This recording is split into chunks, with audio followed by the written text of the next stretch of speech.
ଶୀତ ଦିନର ଯେଉଁ ଏଇ ପାଗ ହେଇଛି ନା ସାଙ୍ଗମାନେ, ଏହା ସହିତ ଯଦି ଗରମ ଗରମ ମୂଳା କାଞ୍ଜି ହେଇଯିବ ତାହେଲେ ଭାତ ସହିତ ଆଉ କିଛି ବି ଆଇଟମ୍ ଦରକାର ପଡ଼ିବନି। ତ କାଲି ଆମେ ରାତିରେ ଶାଶୁ ବୋହୂ କଥା ହେଇଥିଲୁ ଯେ ଆମେ ମୂଳା କାଞ୍ଜି ବୋଉ ବନେଇବା, ଆଉ ଗରମ ଗରମ ଥିବ ଆମେ ଛାତ ଉପରେ ବସିକି ମିଶିକି ଖାଇବା। ତ ସେଥିପାଇଁ ମୁଁ ଲାଗି ପଡ଼ିଲି ମୂଳା କାଞ୍ଜି ପାଇଁ। ସେଥିପାଇଁ ମୁଁ ପେଜକୁ ନ ଫୋପାଡ଼ି ଡେକ୍ଚିରେ ରଖିଦେଇଥିଲି, ସେଥିରେ ହଳଦୀ ଗୁଣ୍ଡ ଲଙ୍କାଗୁଣ୍ଡ ଦେଇଥିଲି, ଆଉ ସେଥିରେ ମୁଁ ଚାଉଳକୁ ଗୁଣ୍ଡ କରିକି ପକାଇ ଦେଇଥିଲି।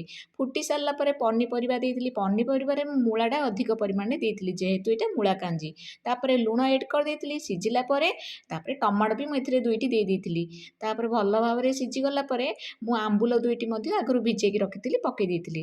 ତାପରେ ଆଉ କିଛି ନାହିଁ ସାଙ୍ଗମାନେ, ଏଥିରେ ଆମେ ଫୁଟଣ ପୁରା ଦମଦାର କରିବାର ଅଛି, ମାନେ ରସୁଣ ଅଧିକ ପରିମାଣରେ ପକାଇବେ। ତାପରେ ଯାହା ସବୁ ଶୁଖିଲା ଲଙ୍କା, ପଞ୍ଚୁ ଫୁଟଣ, ଭୃଷଙ୍ଗ ପତ୍ର, ହେଙ୍ଗୁ ଏ ସବୁକୁ ଭଲ ଭାବରେ ଫୁଟିକି ଏଥିରେ ପକାଇଦେବେ।